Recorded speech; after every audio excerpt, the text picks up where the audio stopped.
Not all woodworking is fine woodworking. Sometimes it's just important woodworking, and to me, there's a pretty big distinction there. These chairs are not fine furniture. They're important, though. They belong to my great-grandparents. My father grew up sitting at them, doing his homework at the table, which I recently refinished, and they're important, to say the least. We have 4 of these chairs, or my parents have 4 of these chairs. 2 of them I considered not even safe to use anymore, and one day I sat at one and said, nope, no one's sitting at this one again, and I took 2 of the chairs out of rotation, if you will.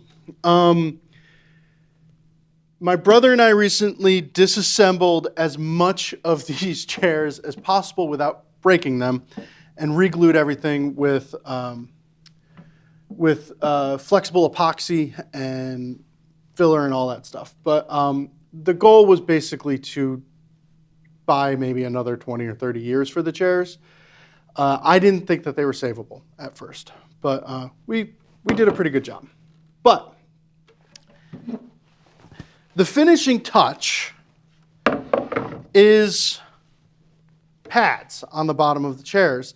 And this is kind of a thing that I'm a little too passionate about. At the hardware store, you go and you buy the little plastic pads that you nail in there, and everybody buys them, and eventually the plastic wears away, and the pad that's supposed to protect your floor has now damaged the floor by driving the nail scraping into the floor. It's just bad news. I hate those things, don't buy them. But they are like the most solid way of putting pads on furniture. And we've had people ask before, like, you know, I just spent all of this time making this chair. What do I do to protect the floor? And I didn't have a great answer for a long time. The nail-on pads were a no-go. The felt ones that stick on there, they're fine, but they pull off and leave the adhesive, and it's just they're not great either.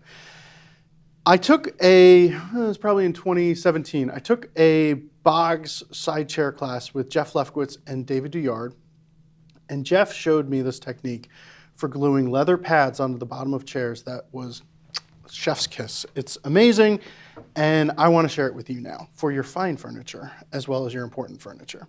So, yeah, gluing leather to bottom of chairs it's not mind-bending. I mean, it seems obvious, but there's a technique.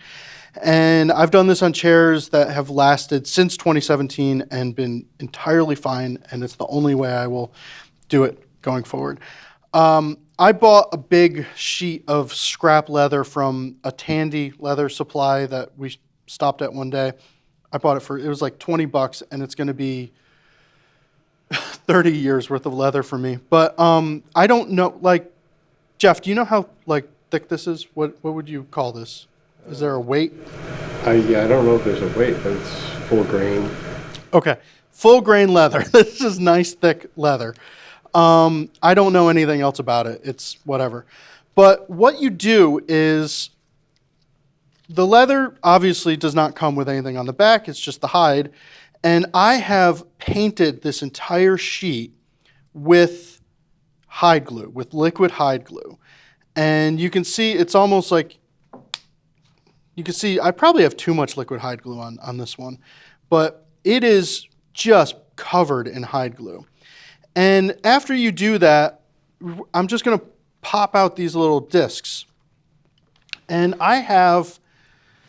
this is a nice, like, British-made leather stamp. You don't need anything this nice. I got this at an online auction. But basically, 3/4 inch.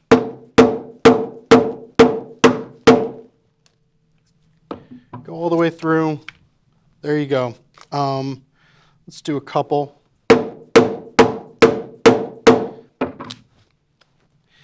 And we'll do 2 more.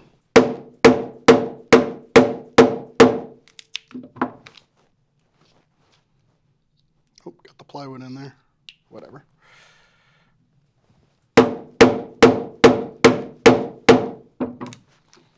Okay, now That one popped right out.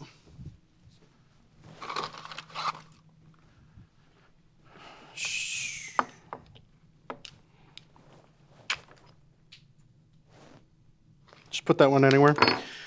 So now we have our leather discs punched out 3/4 of an inch round, primed with liquid hide glue in the back. Generally, I have a little drawer in an old cigar box that is just filled with these, and I pull them out as I need them. And there you go. So now, how are we going to adhere it to the chair? Well, liquid hide glue, of course. So I've got some old brown glue warming up over here, and it's impossible to pour a little bit out. I got my little hide glue brush. And what we want to do is we want to, the same as the leather where we primed it with liquid hide glue, we want to prime the legs, because if you just put a coat of hide glue on there, a bare wood surface and a bare leather surface is going to absorb all of that hide glue, and it might not leave enough behind to actually adhere anything. And we want to make sure that we've got more than enough glue. So just paint some on there, and honestly, I just leave it until it's totally dry.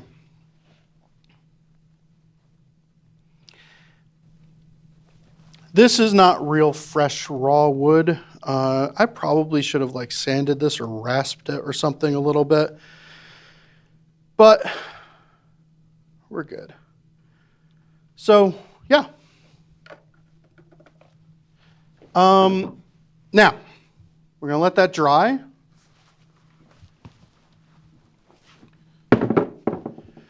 Through the magic of having two chairs, I have primed legs right here, ready to go.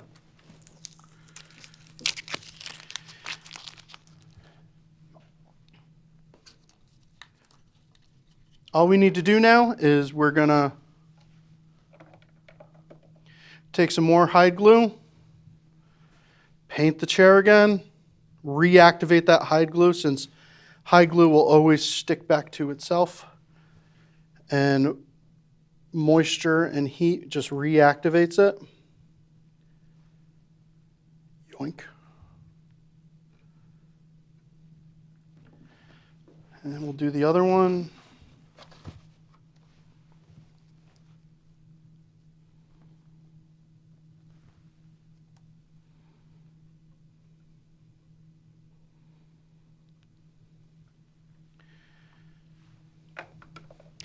And a little bit of woodworker's best friend, blue tape. I generally do 2 crosses or 1 cross per leg, just to make sure that's fully seated.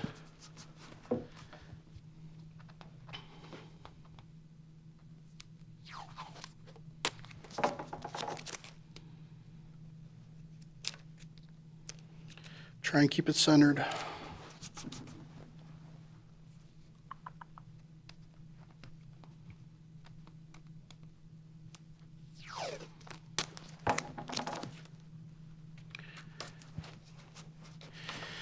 And through the magic of having 4 legs, I prepped these yesterday, and I will be wildly embarrassed if they're not adhered perfectly. Actually, if they're not adhered perfectly, this video will never see the light of day.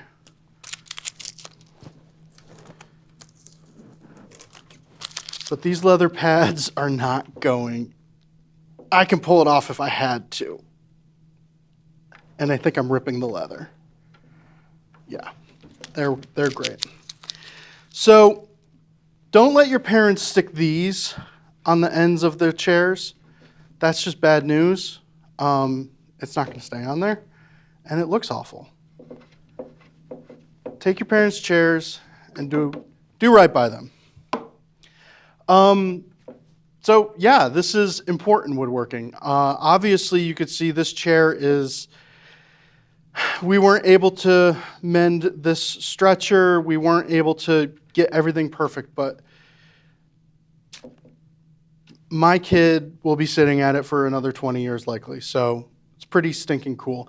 There's 2 more chairs for us to do. If you are interested in seeing how I pull apart a chair and extend the life of it, I've done dozens of them at this point. I used to have a little side hustle fixing chairs. But if you're interested in that, let us know in the comments below. And maybe the next round of chairs, we'll do it here. And Jeff can be around while we do it. So, all right, have a great one.